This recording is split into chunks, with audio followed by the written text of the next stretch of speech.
the security guard was escorting my parents out in handcuffs. Right there on the stage of the Plaza Hotel ballroom, in front of 300 of Manhattan's elite, my mother Eleanor Blackwood and my father Richard were being arrested for fraud. The crystal chandeliers cast their judging light on the scene while my mother's face turned the color of ash. I stood there holding the microphone, my hands surprisingly steady, watching the life they had built with my money crumble in real time. This was the moment I had been waiting for, the moment justice finally showed up to the party. But before I tell you how we got here, before I explain how a 21-year-old girl ended up destroying her parents' lives in the most public way possible, I need you to do something for me. If you want to hear how this story ends, if you want to know whether revenge tastes as sweet as they say it does, hit that like button right now. Subscribe to this channel because trust me, you will not believe where this goes. Drop a comment telling me what you would have done in my situation. Would you have gone to war with your own family? Now let me take you back to where it all started, to the moment my entire world exploded at JFK International Airport. 3 days before that arrest, I was standing in Terminal 4 with a boarding pass to Costa Rica in my hand and absolutely no idea that my life was a lie. I had arrived 2 hours early because my mother Eleanor insisted on it. She had been fussing over me for the past hour, adjusting my collar, checking my bag for the 3rd time. "Do you have your malaria medication?" she asked, even though Costa Rica is not a high-risk area. "Yes, Mom. You already asked me twice." I was wearing the cream linen dress she picked out and carrying the Louis Vuitton bag they gave me for my 21st birthday 2 weeks earlier. That bag cost $3,000. I know that now. I know where every penny came from. My mother stood there in her Chanel suit, looking like a Ralph Lauren advertisement. My father checked his phone, distracted as always. They had been so excited about this volunteer trip with Hearts Across Borders, talking endlessly about how transformative it would be. "This experience will give you such perspective, honey," my mother had said while helping me shop. "You are so blessed and you do not even realize it. 6 weeks helping orphans will change your life." The program fee was $15,000. My mother claimed she paid it as my birthday present. Another lie. Another piece of my money spent to get me out of the way. I was scrolling through photos of the children I would be helping when I heard it. The sharp tap-tap-tap of a silver-tipped cane against tile flooring. I looked up and saw Arthur Blackwood, my grandfather, cutting through the crowd like Moses parting the Red Sea. I had not seen him in 6 months, not since some explosive Christmas argument. When I asked what happened, my parents said he was getting senile, making wild accusations about their finances. My mother had practically forbidden me from contacting him. She had always been controlling about my relationships, carefully managing who I spent time with. I had accepted it as normal for 21 years. My mother saw grandfather first. The color drained from her face. Her hand shot out to grip my father's arm, knuckles white. "Oh God," she whispered. "Richard, he is here. What do we do?" My father went pale, then red, then pale again. "Stay calm. Just stay calm. Maybe he will leave if we ignore him." Grandfather did not waste time with pleasantries. He planted his cane directly in front of me, the silver tip ringing against the tile like a judge's gavel calling court to order. His eyes locked onto mine and I saw something there that made my breath catch. Not anger exactly, though there was plenty of that. Something more like righteous fury mixed with desperate urgency. He looked like a man who had been running out of time and had finally made it just under the wire. "Chloe," he said, and his voice was loud enough that people around us started to turn and stare. "This trip is a lie, a complete fabrication. They are not sending you to Costa Rica to help orphans. They are sending you away so they can complete the sale of a property in the Hamptons that was purchased entirely with your money. If you get on that plane, by the time you come back, it will be too late to stop them from stealing everything." The words hung in the air like a physical presence. I could feel people staring now, could see phones coming out of pockets as strangers sensed drama unfolding. But I could not focus on any of that because my brain was trying to process what grandfather had just said. "Your money? What money?" I had a small savings account with maybe $8,000 in it from summer jobs and birthday gifts. That was it. That was all the money I had in the world. "What are you talking about?" I said. My voice sounded strange, far away and uncertain. "Your trust fund," grandfather said. His voice gentled slightly but lost none of its urgency. "The $5 million trust fund that your grandmother Margaret established when you were 5 years old. The fund your parents were supposed to manage until you turned 21. The fund they have been systematically draining for the past 16 years to finance their lifestyle. $5 million. The number was so absurd that I almost laughed. There had to be some mistake, some confusion. My parents had always been careful about money, always talking about budgets and being responsible. We were comfortable, sure, but not $5 million comfortable. We were not that kind of rich, except we were living in a penthouse overlooking Central Park. My parents drove matching Range Rovers that probably cost $60,000 each. They took ski vacations to Aspen every winter and summer trips to the Mediterranean. My mother's closet looked like a Saks Fifth Avenue storeroom, full of designer labels I could not even pronounce. My father belonged to 3 different golf clubs with 6-figure membership fees. I had never questioned any of it because they had always made me feel like we were barely scraping by. My mother would sigh over bills and talk about how expensive New York was. My father would shake his head over tax statements and mutter about needing to be more careful with spending. When I asked for a car for my 16th birthday, they had looked pained and bought me a 7-year-old Honda Civic with 100,000 miles on it. When I got into Columbia, my dream school, they had gently steered me toward NYU instead, because the tuition was lower and I could live at home to save money. Every single thing they told me was a lie. I looked at my mother and saw her face had gone from white to red, blotchy patches appearing on her neck the way they always did when she was angry or embarrassed. "Eleanor, what is he talking about?" I said. My voice came out steadier than I felt. "He is confused," she said quickly. Too quickly. Her voice had a shrill edge to it that I had never heard before. "Your father and I have been worried about him. He has been having episodes, saying wild things. We did not want to upset you with it, especially before your trip." "Confused," grandfather said, and now his voice was pure ice. "The only confusion here is yours, Eleanor, if you think you are going to get away with this." He turned back to me. "Chloe, your grandmother knew she was dying. She wanted to make sure you would be taken care of after she was gone. She had built up a considerable estate through careful investing, and she put $5 million into a trust with your parents as trustees. The terms were very clear. The money was to be used only for your education, health care, and genuine necessities. Upon your 21st birthday, whatever remained would be transferred directly to you." He paused, and I saw his jaw tighten with anger. "Your 21st birthday was 2 weeks ago. Do you know why they threw you that elaborate party? Why they suddenly insisted you needed this expensive volunteer trip? Because they are running out of time. They need you out of the country while they liquidate the last major asset purchased with your money and funnel the proceeds through enough shell companies that you will never be able to trace it." "This is insane," my father said. He stepped forward, and for the first time I noticed he looked scared, actually terrified. Richard Blackwood, always so composed and controlled, looked like he might be sick. "Arthur, you need to leave. You are causing a scene and upsetting Chloe. We can discuss your concerns later through proper legal channels." "Proper legal channels?" grandfather repeated. "You mean Marcus Vance, your lawyer who has been helping you commit fraud for 16 years? The man who set up shell companies to launder Chloe's money? The man who created fake invoices for educational consultants and enrichment programs that never existed? Yes, I am sure he would love to discuss this through proper channels." The air seemed to go out of the conversation. My mother made a small noise, something between a gasp and a whimper. My father's face went completely blank, that careful, neutral expression I now recognized as his tell when he was caught in a lie. Around us, the crowd of onlookers had grown. I could see people filming on their phones, probably already uploading to TikTok or Instagram. We were creating a viral moment in real time. "Chloe," my mother said, and now her voice was pleading. Her hand reached out to me but stopped short of actually touching my arm, like she was afraid I might recoil. "Honey, you know Grandpa has not been well. Remember how confused he was at Christmas? How he accused us of stealing from the company retirement fund? This is more of the same. We love you. We would never hurt you. You have to believe that." She was good. I had to give her that. The tears in her eyes looked real. The tremor in her voice sounded genuine. If I had not seen my father's face, if I had not heard the specific details in grandfather's accusations, I might have believed her. I had spent 21 years believing her. After all, 21 years thinking she was protecting me when really she was preparing me to be the perfect victim. "Prove it," I said. The words came out before I fully realized I was going to say them. "If grandfather is wrong, prove it. Show me the trust documents. Show me the account statements. Show me that you have not been stealing from me." The silence that followed was damning. My mother's mouth opened and closed, but no sound came out. My father looked at the floor.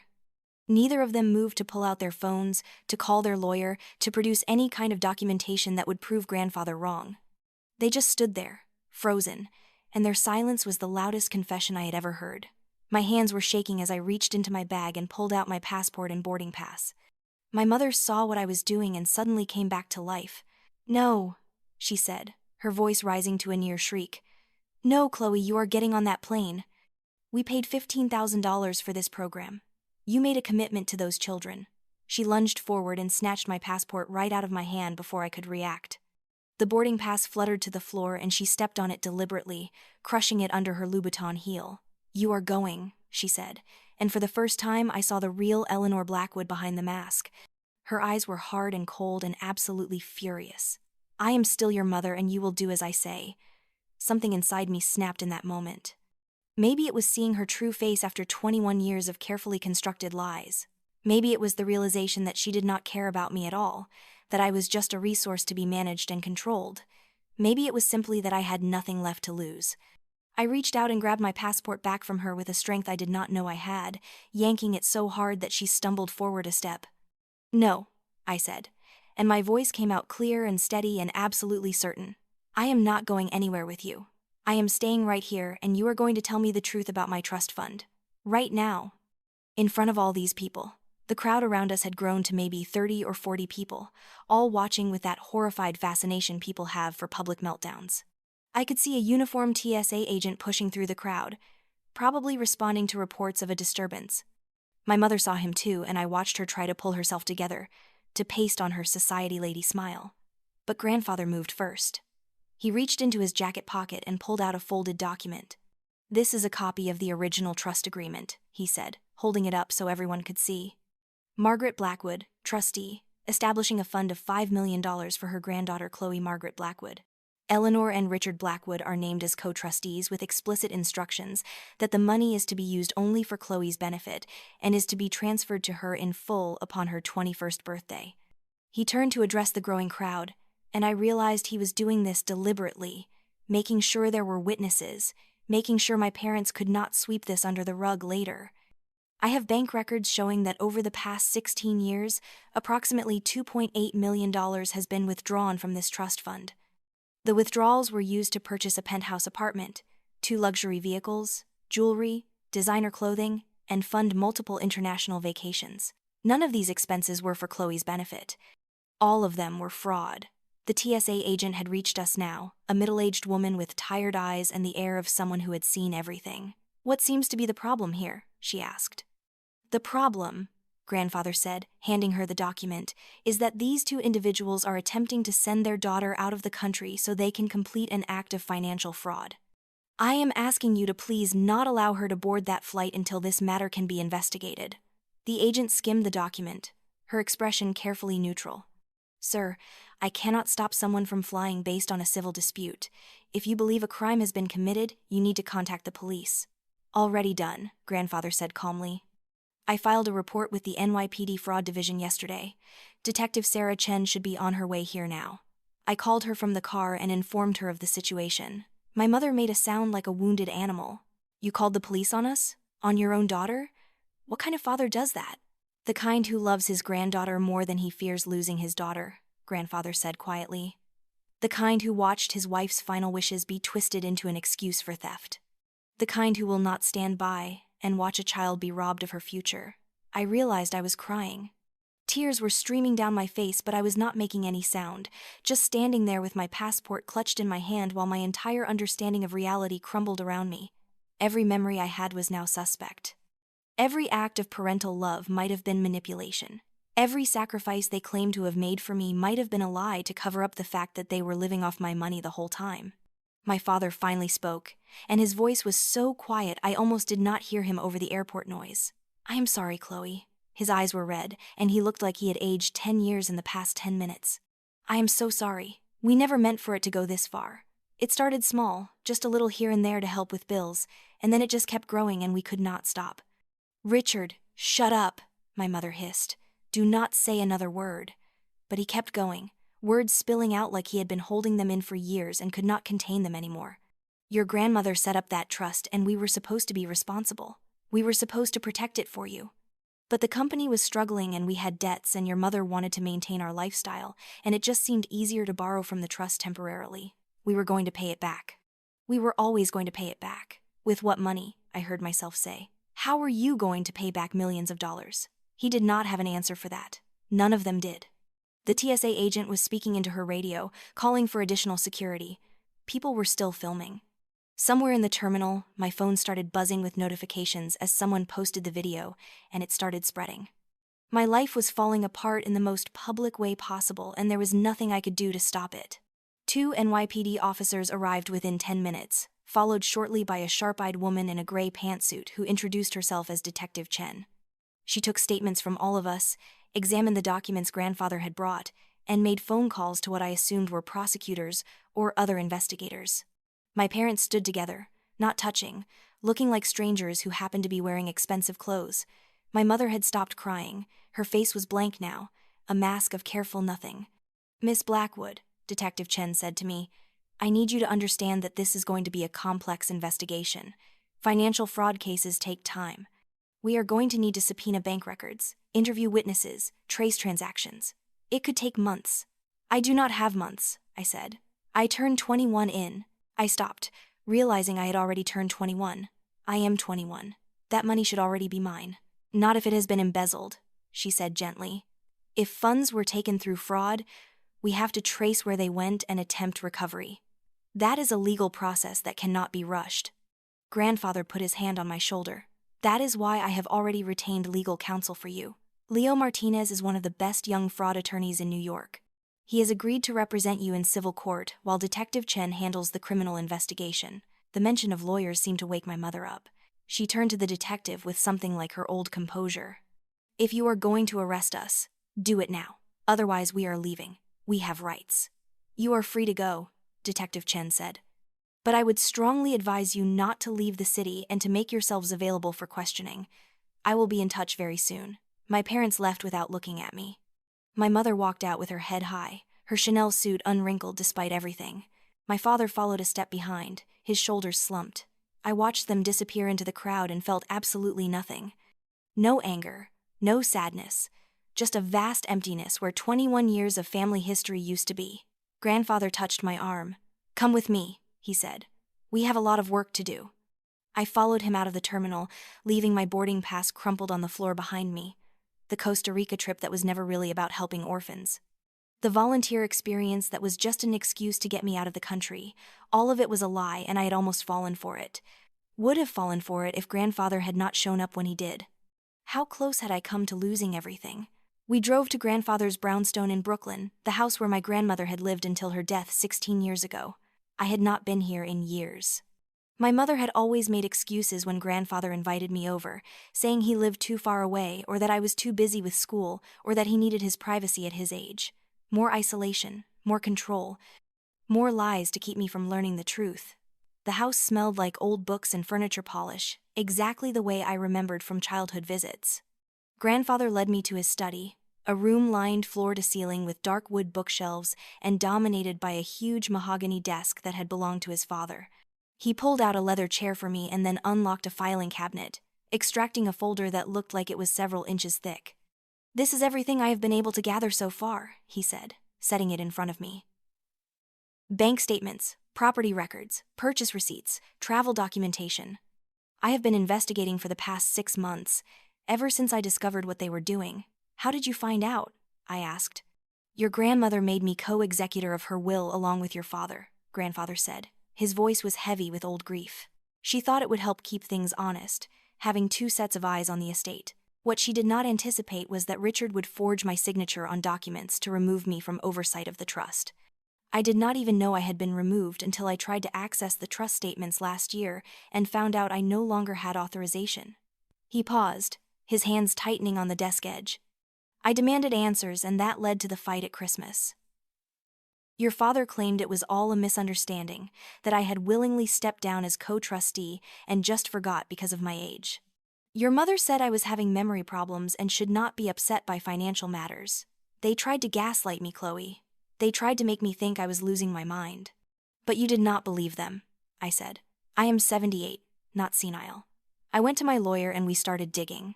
What we found made me sick. The penthouse was purchased 8 years ago with a down payment of $350,000 from your trust. The Range Rovers, $200,000 total. A summer home in the Hamptons they bought 5 years ago, $1.2 million. That is the property they are trying to sell now, and if they succeed, they will pocket at least $2 million in profit. Money that rightfully belongs to you.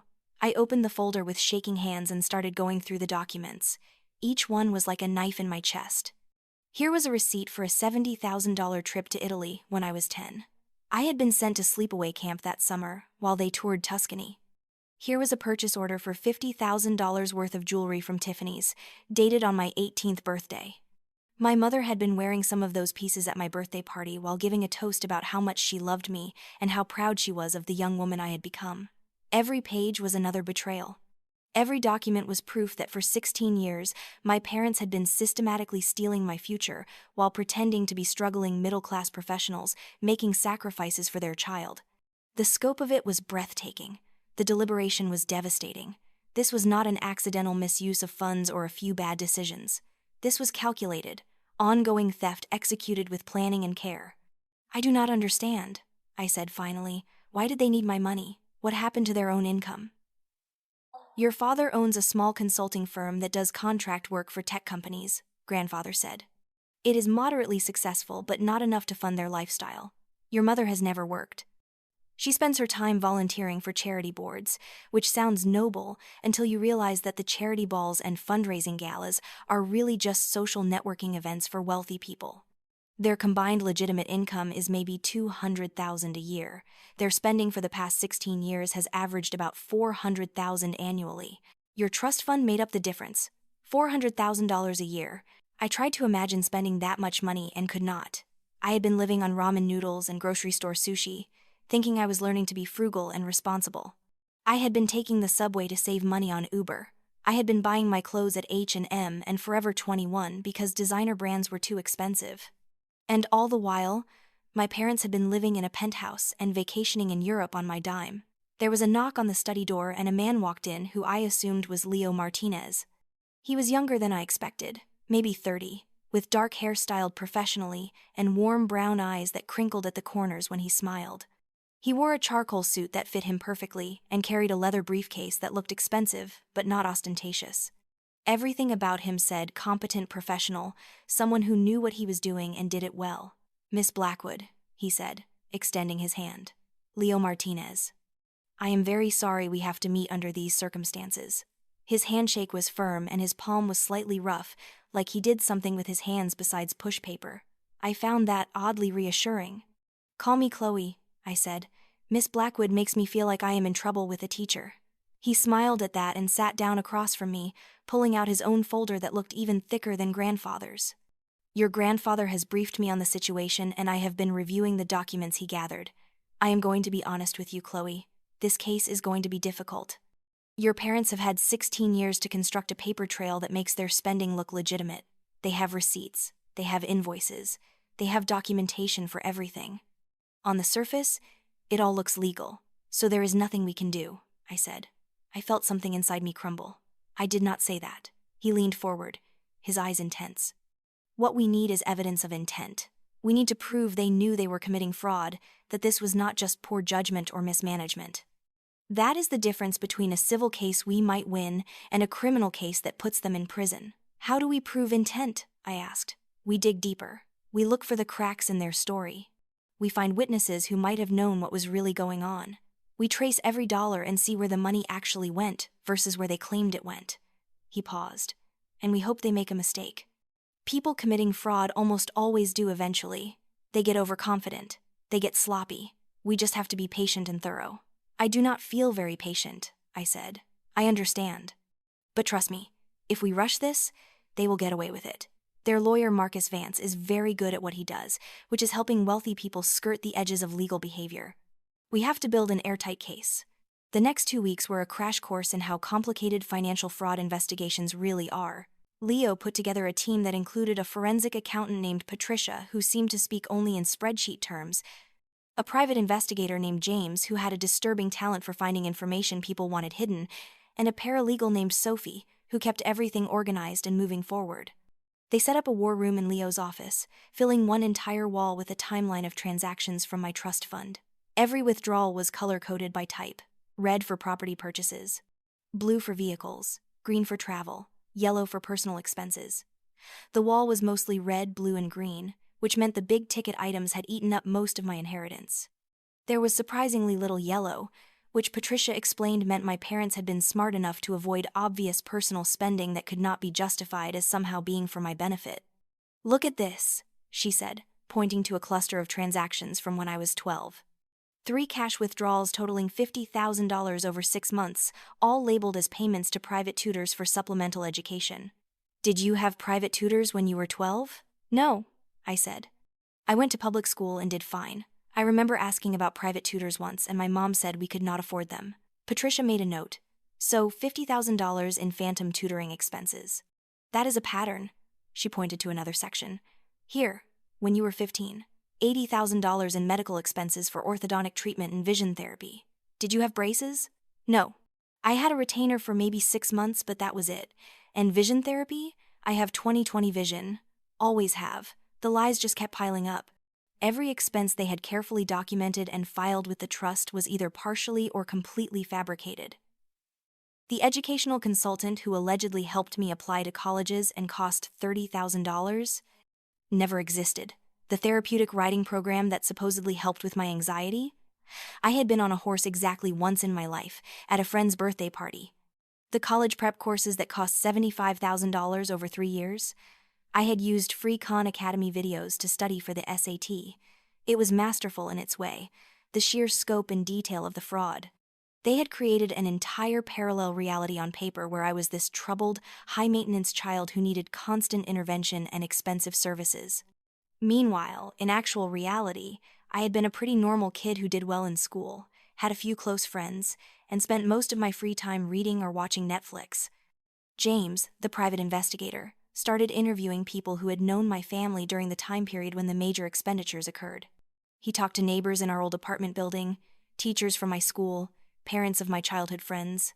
Nobody remembered me being particularly troubled or needing special services. Several people commented on how normal and well-adjusted I seemed, especially given that my parents were always so busy with work and social obligations. One interview in particular stands out. James talked to Mrs. Chen, who had lived next door to us for 5 years when I was in middle school.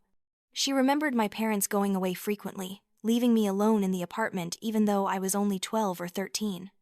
She had worried about it enough to call child services once, but they had visited and found nothing actionable since I was old enough to care for myself and there was food in the fridge. Mrs.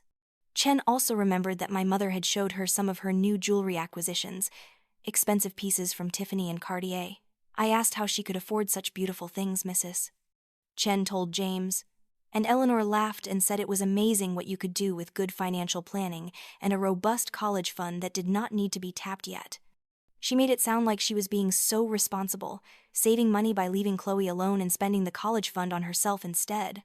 That interview made me physically ill. Not just because it confirmed the theft, but because it showed how cavalier my mother had been about it.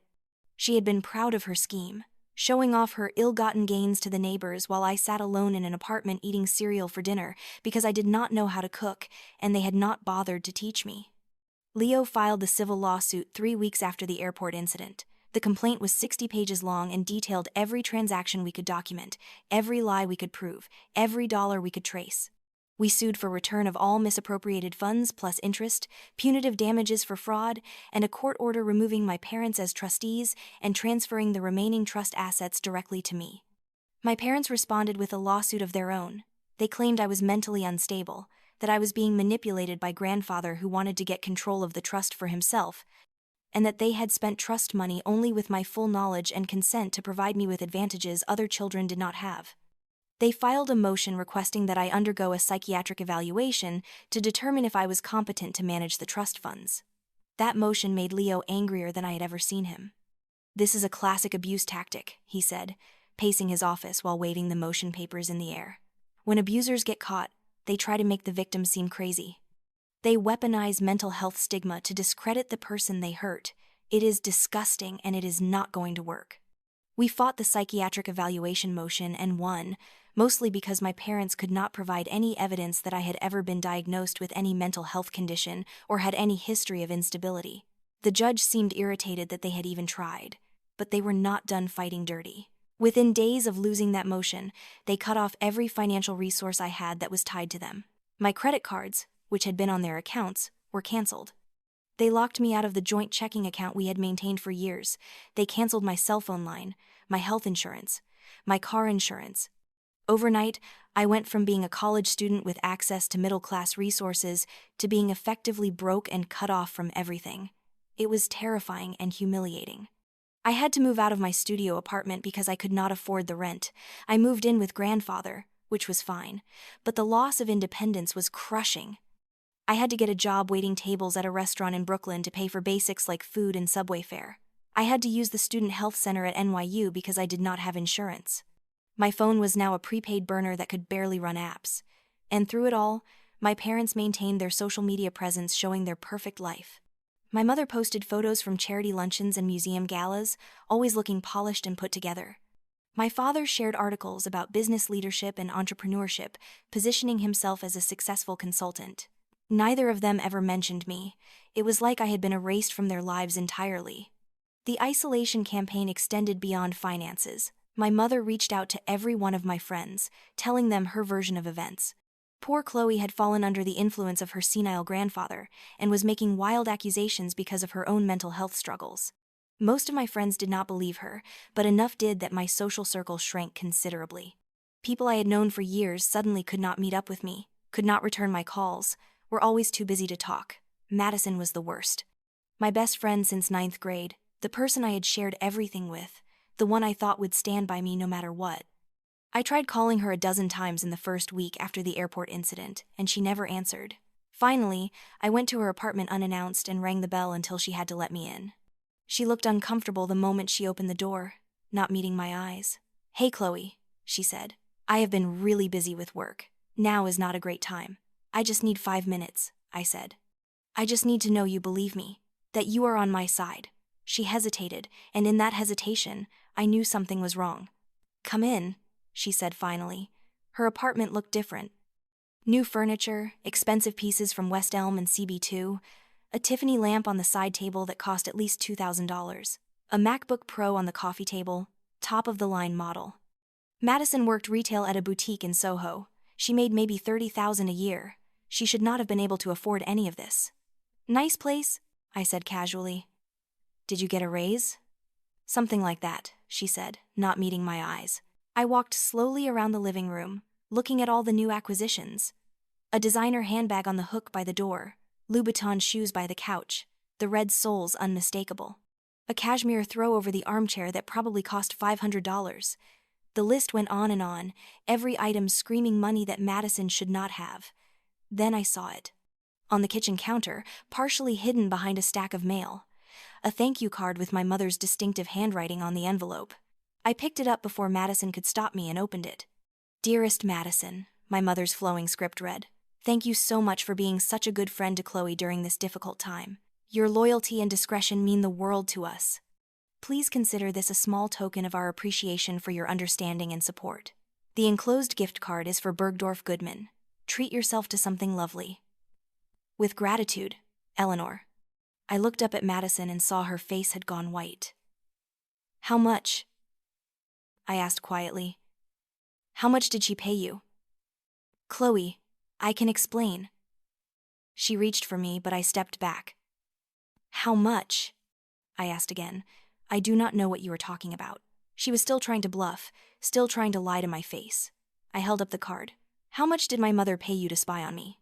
How much to report back on what I was doing, who I was talking to, what I was planning? Was it just the gift cards? Or was there more?" Madison's face crumpled.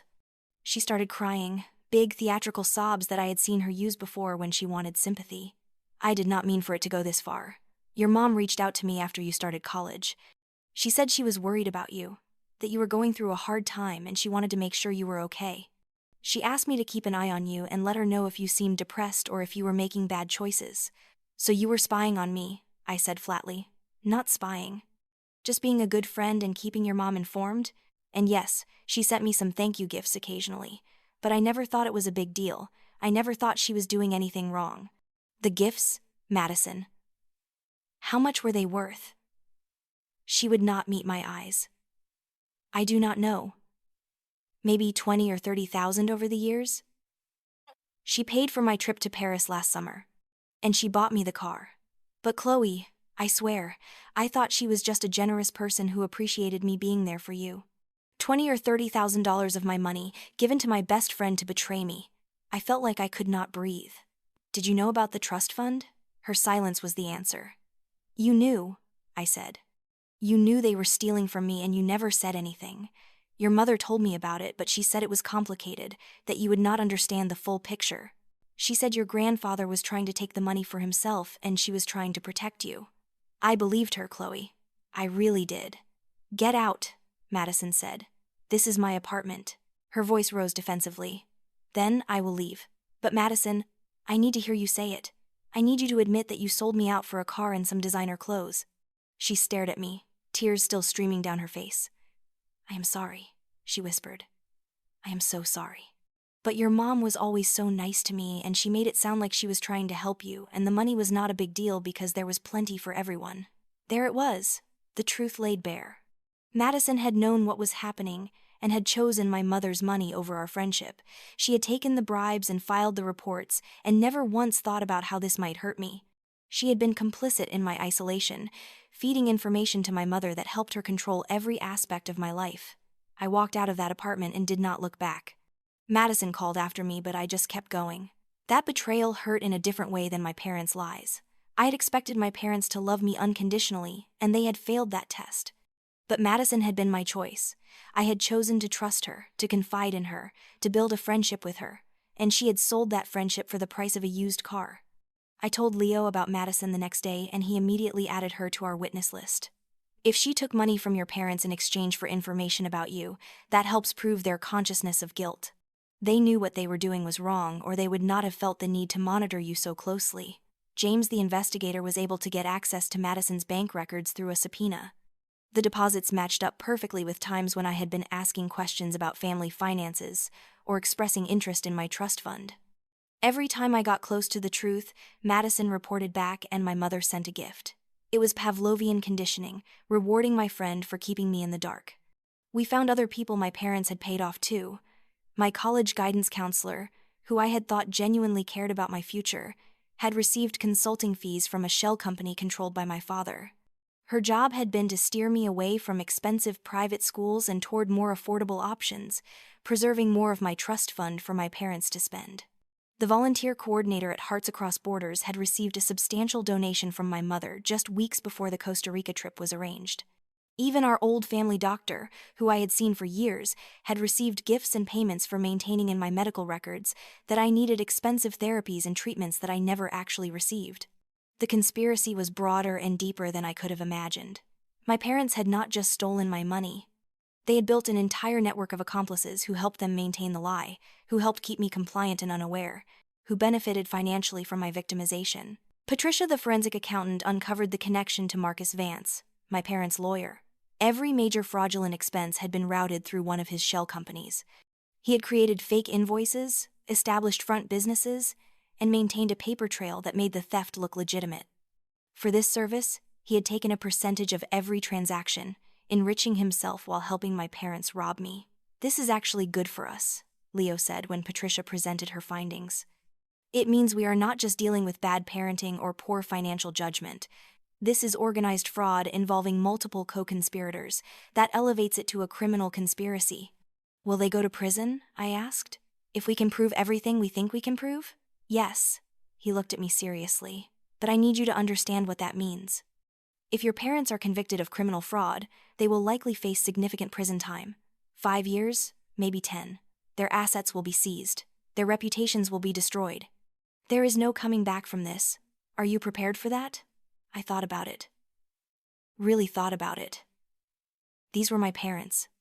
They had raised me, fed me, clothed me, taught me to read and ride a bike and 1,000 other small things that make up childhood. There were good memories mixed in with the lies. Birthday parties and family dinners and movie nights on the couch. Could I really send them to prison? Then I remembered my mother snatching my passport at the airport, her eyes cold and furious as she tried to force me onto a plane. I remembered my father's weak excuses and pathetic apologies. I remembered 16 years of being told we could not afford things while they lived in luxury, bought with my money. I remembered every time they made me feel guilty for asking for anything, every time they told me I was being spoiled or ungrateful, every time they used my own trust fund to make me feel like a burden. Yes, I said, I am prepared for that. They did this to themselves. Leo nodded, satisfied. Then let us finish building the case. The breakthrough came from an unexpected source. Grandfather's old secretary, a woman named Helen who had worked for him for 40 years, called Leo's office one afternoon. She had been cleaning out some storage boxes from Grandfather's old business office and found something she thought might be relevant. It was a tape recorder. An old-fashioned microcassette recorder that Grandfather had used in the 1990 seconds and early 2000s to record meetings and important conversations. Helen had found a box of tapes labeled with dates and brief descriptions. One of them was marked Margaret Health Discussions, 2008 to 2009. My grandmother had died in July 2009. These tapes covered the last year of her life. Grandfather set up the old tape player in his study, the same machine he must have used to record the conversations originally. We sat around his desk, me and Leo and Grandfather, and listened to my grandmother's voice coming back from the dead. She sounded weak, her breathing labored, but her mind was sharp as she discussed her estate planning with my father and grandfather. The first few tapes were routine. Discussions of funeral arrangements, distribution of personal property, charitable donations she wanted to make. Then we got to the tape dated the 15th of April 2009, 3 months before she died. My grandmother's voice came through the speaker, tired but clear. Richard, I need to talk to you about Chloe's trust fund. I am worried about Eleanor. My father's voice responded, younger and stronger than it was now. What about Eleanor? My grandmother coughed, a wet rattling sound that made me wince even 12 years later. She has expensive tastes. You know I love my daughter, but she has never been good with money. I need you to promise me something. Promise me that the trust fund stays intact for Chloe. $5 million, invested wisely, should grow to 7 or 8 million by the time she turns 21. That is enough to set her up for life. She can pay for graduate school, buy a house, start a business. She can have choices that we did not have. I promise, Margaret, my father said, and his voice was thick with emotion.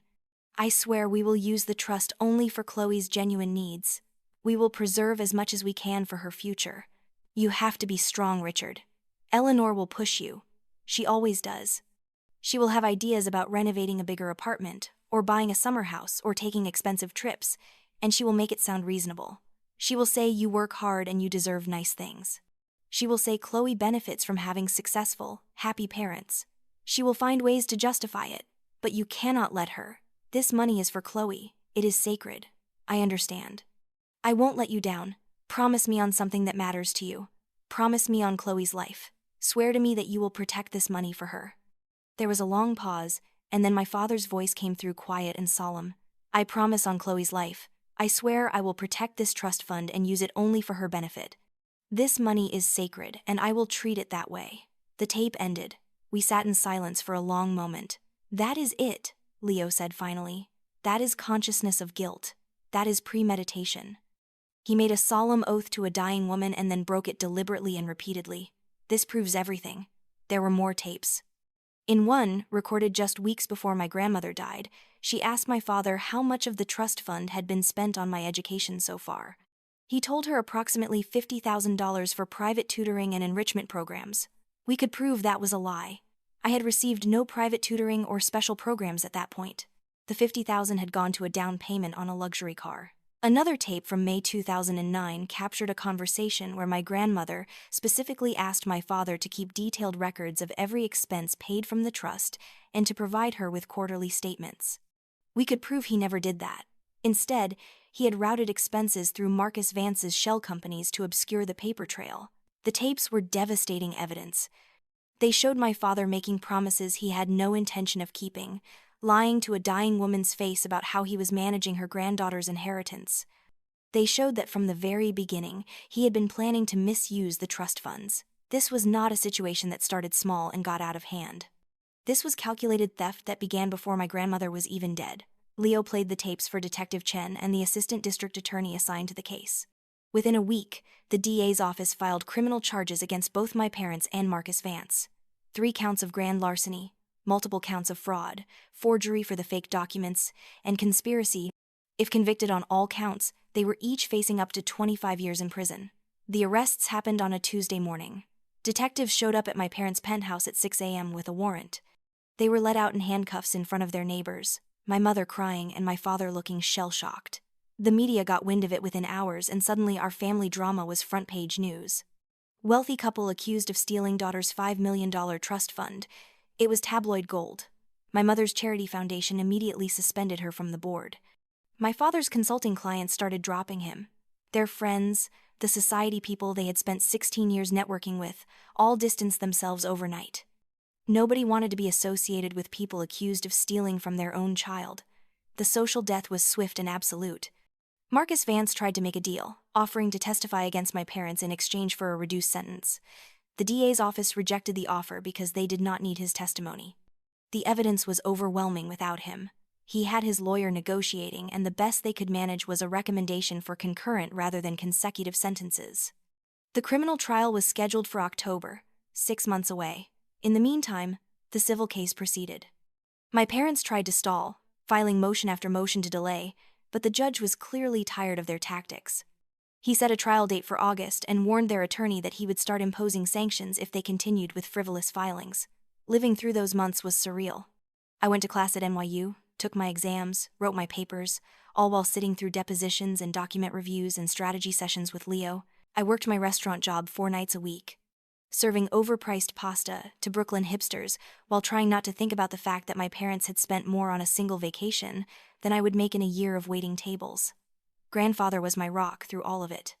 He made sure I ate regular meals, reminded me to sleep, sat with me when the anxiety got too bad. He never said I told you so or acted superior about being right. He just supported me quietly and let me process everything at my own pace. Leo was a surprise too.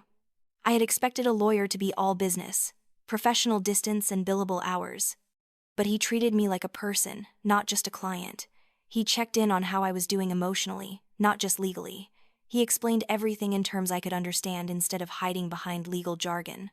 And slowly, over the months of working together, I realized I was developing feelings for him that had nothing to do with the case. I tried to ignore it. He was my attorney. There was a power imbalance. It was inappropriate to even think about. But then one night after a particularly brutal deposition, where I had to sit across from my mother and listen to her lawyer call me mentally unstable and manipulative, Leo drove me back to grandfather's house and walked me to the door. "Are you okay?" he asked, and his eyes were full of genuine concern, not lawyer concern, real human emotion. "No," I said honestly, "I am not okay. I am tired and angry and sad, and I do not know how to feel all these things at once." "That is normal," he said. "You are grieving. Grieving the parents you thought you had, grieving the childhood you thought you had, grieving the family that turned out to be a lie. That is a lot to process." "How do you know so much about it?" I asked. His face shadowed. "My father embezzled money from his business partner when I was in high school. The partner was my uncle, my dad's own brother. It destroyed our family. Destroyed my relationship with my father. I did not speak to him for 10 years. He paused. "I became a lawyer because I wanted to help people fight back against family members who abuse their trust. People like you should not have to go through this alone. Did you ever forgive your father?" I asked. "Eventually, after he served his time and made genuine amends. After he showed me through years of changed behavior that he really was sorry. But it took a long time, and our relationship will never be what it was. Some things, once broken, cannot be fixed. They can only be rebuilt into something new." He left after that, and I went inside feeling like I understood him better. He was not just taking my case for the money or the prestige. He was taking it because he knew exactly what I was going through. He had lived it himself. The civil trial started on a hot August morning. The courthouse was crowded with press and spectators, all eager to see the wealthy couple who had stolen from their daughter. My parents arrived separately, not looking at each other. My mother wore a simple navy dress, her hair pulled back, minimal jewelry. She was playing the role of dignified victim, I realized, trying to look sympathetic. My father looked like he had aged 20 years in the past 6 months. His suit hung loose on his frame like he had lost weight. His face was gaunt and his eyes were hollow. He did not look at me as he walked past.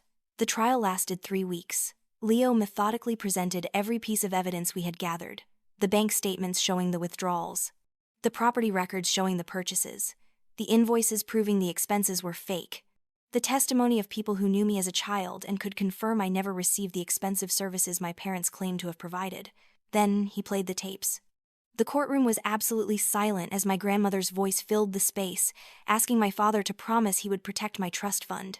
As my father swore on my life that the money was sacred, as he made promise after promise that we could prove he had broken.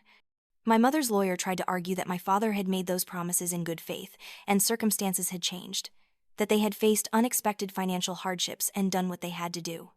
Leo destroyed that argument by showing that my father's business had actually been quite successful during the period when they were taking the most money from the trust. They had not stolen because they needed to. They had stolen because they wanted to. The jury deliberated for 4 hours and came back with a verdict in my favor on all counts. My parents were found to have committed fraud, breach of fiduciary duty, and conversion. The judge ordered them to repay every penny they had taken, plus interest, which came to approximately $3.4 million. He also awarded punitive damages of another $2 million. My parents had to liquidate everything they owned to pay the judgment. But we were not done. There was still the criminal trial. That started in October on a gray, rainy day that seemed appropriate for the occasion. The criminal case was even more serious because prison time was on the table. The prosecution was being handled by the assistant district attorney, a sharp woman named Rachel Kim, who had a reputation for being tough on white-collar crime. She presented much of the same evidence Leo had used in the civil case, but with additional testimony from Detective Chen about the complexity and longevity of the fraud scheme. She called forensic accountants who had traced every dollar. She called Marcus Vance, who took the stand in an orange jumpsuit after his own plea deal fell through, and tried to deflect blame onto my parents. The defense tried to paint my parents as good people who had made mistakes. They brought character witnesses who talked about all the charity work my mother did, all the business my father had built. They tried to make it about anything except the actual theft. I had to testify. Sitting in that witness box, with my mother crying in the defendant's chair and my father staring at the floor, was one of the hardest things I have ever done. Rachel Kim asked me to describe my childhood, my relationship with my parents, the moment I learned about the trust fund. "Did you ever receive private tutoring or enrichment programs worth hundreds of thousands of dollars?" she asked. "No," I said clearly. "I went to public school. I did my homework at the kitchen table. I studied using library books and free online resources. Did you ever receive medical or therapeutic treatments worth tens of thousands of dollars?" "No. I was a healthy kid. I went to the doctor for checkups and when I had strep throat. That was it." "Did your parents ever discuss your trust fund with you?" "Never. Not once. I did not even know it existed until my grandfather told me at the airport." Rachel Kim had me walk the jury through the moment at JFK when my world fell apart.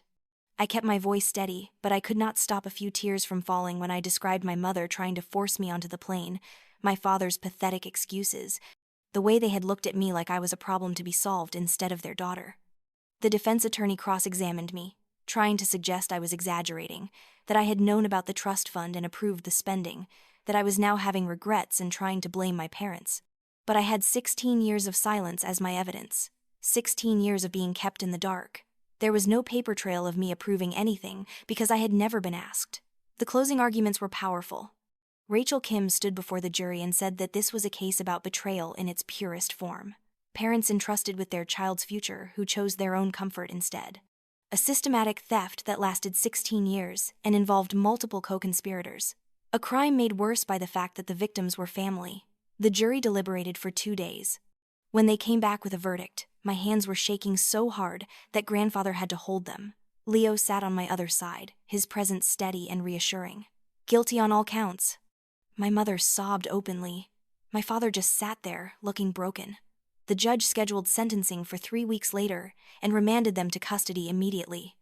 I watched them being led out of the courtroom in handcuffs and felt that same strange emptiness I had felt at the airport. No triumph, no satisfaction, just the quiet end of something that should never have happened. The sentencing hearing was brief. The judge was not sympathetic. "This was one of the most egregious breaches of trust I have seen in 20 years on the bench," he said. "You did not steal from a stranger or a corporation. You stole from your own child.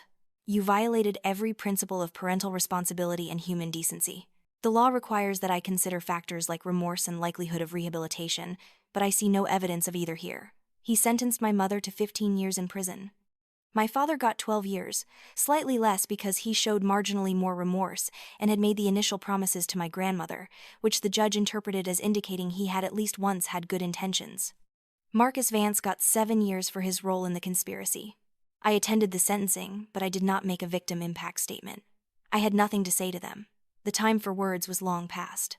The courts had spoken. Justice, in its cold and impersonal way, had been done. The Plaza Hotel Gala that became the setting for their arrest happened almost by accident. My mother's charity foundation had not officially fired her yet when the gala was planned, and she insisted on attending even though she was out on bail and her reputation was in tatters. She saw it as an opportunity to rehabilitate her image, to show the world that she was still a respectable person doing good work. Leo and I saw it as an opportunity for something else entirely. We knew that the criminal trial verdict would be appealed, that my parents would continue fighting, that this might drag on for years. We wanted to make absolutely certain that the public understood exactly who Eleanor and Richard Blackwood really were, so we arranged for the evidence to be presented at the gala.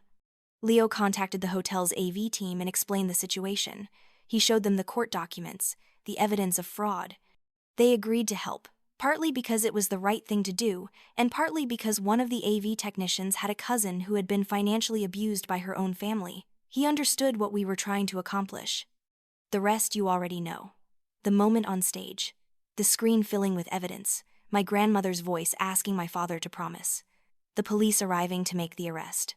The footage went viral within hours. Millions of views across every platform. Eleanor and Richard Blackwood being led away in handcuffs while their society friends looked on in horror. It was not revenge exactly. It was exposure. It was truth. It was making sure that they could never hide behind respectability and social status again. Everyone needed to see who they really were. The appeals were denied. The convictions stood. My parents are currently serving their sentences at separate federal prisons. They will be eligible for parole in about 8 years if they behave themselves. I do not visit them.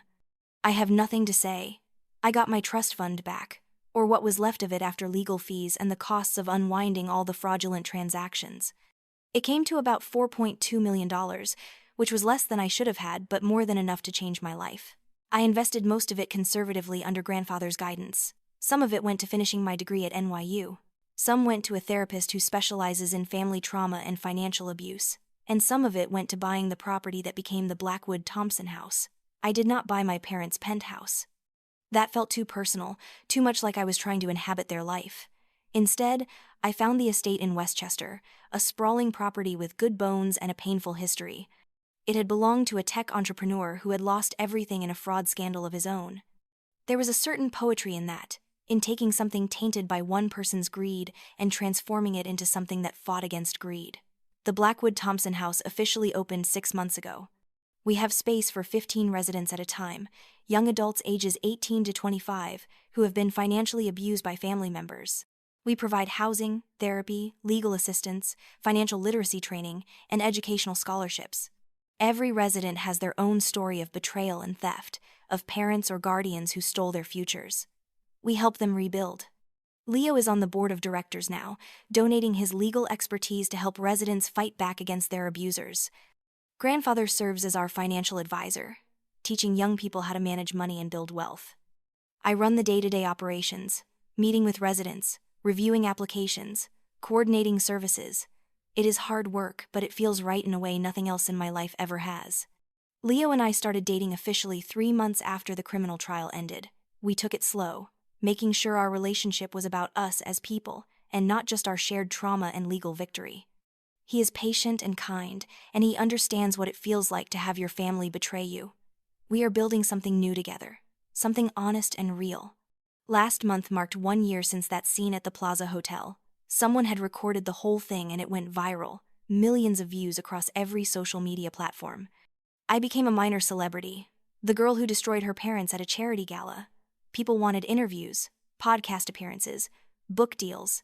I turned them all down except for one, a documentary about financial abuse within families. I wanted to use my story to help other people recognize the signs, to understand that this happens more often than anyone wants to admit. The Blackwood Thompson house is expanding. We are opening a second location in California next year, and there are talks of a third in Texas. Every week, I get emails from young people asking if we can help them, telling me their stories of parents who stole their identities, grandparents who emptied college funds, guardians who took inheritance money meant for orphans. The epidemic of family financial abuse is bigger than I ever imagined, but we are fighting back. One resident at a time, one scholarship at a time, one life rebuilt from the ashes of betrayal. I cannot save everyone, but I can save some, and maybe that is enough. I am 22 now, no longer the naive girl who believed everything her parents told her. I have learned that family is not always about blood. Sometimes it is about the people who show up when you need them. Grandfather Arthur, who risked his relationship with his own daughter to protect me. Leo, who believed in me when I was just another client with a sad story. The residents of Blackwood Thompson House, who understand what it means to be betrayed by the people who were supposed to protect you. We are building something new together. A family of choice, not obligation. A community based on honesty, not lies. And every day I wake up grateful that I found the strength to walk away from the airport that day, to believe my grandfather instead of my parents, to fight for what was mine. Some people ask me if I regret how public I made their downfall. If I wish I had handled it more quietly, more privately. The answer is no. They stole from me in secret for 16 years. They lied to me in private and gaslit me in quiet conversations. They built their empire of deception in the shadows. I exposed them in the light, and I would do it again tomorrow. Because here is what I learned through all of this. The truth is not cruel. The truth is just the truth. What is cruel is the lie, the manipulation, the years of deception. What is cruel is stealing from your own child, and then trying to make her feel crazy for noticing. What is cruel is putting your greed above your daughter's future. I did not destroy my parents. They destroyed themselves. I just made sure everyone could see it. So now I want to ask you something. Have you ever been betrayed by someone you trusted completely? Have you ever discovered that your life was built on lies? What did you do about it? Did you fight back, or did you walk away? Drop a comment below and share your story. Hit that subscribe button to follow the journey of Blackwood Thompson House and see how we are helping survivors of family financial abuse. And like this video, if you believe in holding people accountable, even when those people are your own family, remember this. You do not owe loyalty to people who betray you. You do not owe silence to people who hurt you. And you do not owe forgiveness to people who are only sorry they got caught. You owe yourself the truth, the whole truth, and the freedom that comes from living in it. My name is Chloe Blackwood, and this is my story. Not the story my parents wanted me to tell, not the pretty lie they tried to maintain. This is the real story, the one where the victim becomes the victor, and the lies become the foundation for something honest and good. This is the story of how I took my life back. And if you are in a situation like I was, trapped by family members who are using you, stealing from you, lying to you, I want you to know something. You can take your life back too. It will not be easy. It will hurt, and people will judge you, and you will question yourself 1,000 times. But you can do it. I did it, and I am just a girl who got angry enough to say no more. So say it with me. No more. No more lies. No more theft. No more betrayal. No more. You deserve better. You deserve the truth. You deserve a life that is built on honesty, not deception. And if the people who are supposed to love you cannot give you that, then you have every right to build it yourself. That is my message. That is my truth. And I am standing here today, free and whole and building something beautiful from the ashes of betrayal, to tell you that it is possible. Justice is possible. Healing is possible. A better life is possible. You just have to be brave enough to fight for it.